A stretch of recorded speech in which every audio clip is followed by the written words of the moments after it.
Today, we're doing a deep dive into the world of novelty consumer goods.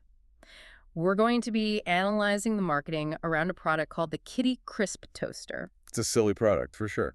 It really is, but it's a perfect case study. Our whole mission here is to look at the source material you sent over and figure out how we can evaluate any product based on these, trust indicators and marketing strategies. Exactly. We're providing a critical look at that gap between what a product claims to be and, well, the certainty you can have as a consumer. We'll be zeroing in on things like labeling, the sourcing of their images, and what happens if you need help after you buy. And we should say, Oh, right. This is all educational commentary. It is not medical advice. okay, so right away, the first thing our sources point to, the biggest red flag, is the product imagery itself. It just looks completely AI generated. And that's not just about being lazy. That AI imagery is, I think, a kind of liability shield.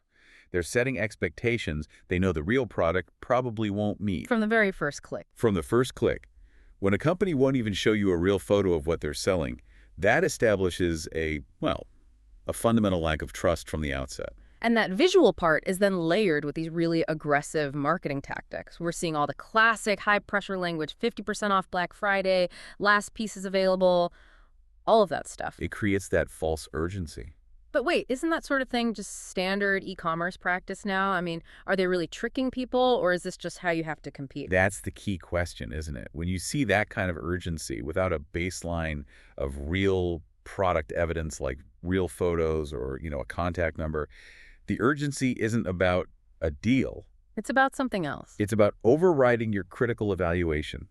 They use those fake counters for items sold and throw in random free gifts to push you to click buy now before you can stop and think, wait a second, what is a KittyKrisp toaster? Okay, so let's pivot to the claims versus the actual functionality. On paper, the features sound, well, pretty impressive. Powerful slots, adjustable heat settings, and it's supposedly easy to clean. And the reported reality is where the whole thing just falls apart. The source material we looked at noted several performance issues. Like what? Well, for one, the toaster slots are described as tiny, so you can barely fit 2 slices of whatever you're toasting in there. Not very practical. Not at all. And what's worse, the heat settings are apparently really finicky.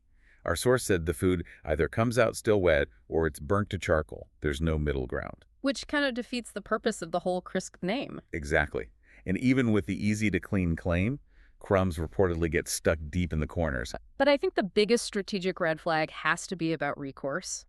When we looked for any kind of post-purchase support, the sources highlight a total lack of consumer channels. Zero contact information. Nothing. No email, no chat, no phone number, no physical address.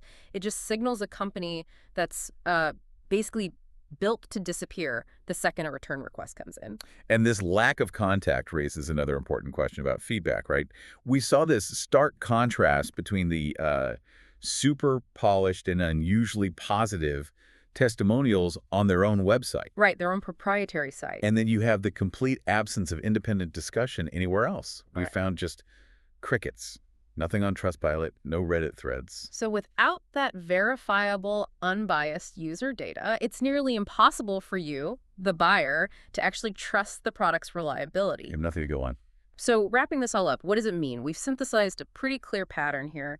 It's not a coincidence. It's a systemic failure to offer any single point of truth. It's the questionable visuals, the high-pressure sales. The huge gap between the advertised performance and the reality, and then, to top it all off, absolutely zero consumer recourse or independent verification. So the next time you're browsing online, maybe ask yourself this. If you had to pick just one critical trust signal, the real photo, the working phone number, or the 5-star Reddit review, which one is the absolute non-negotiable? The one thing you have to have. Yes. Which one is the proof that you aren't dealing with a company that just plans to sell fast and disappear?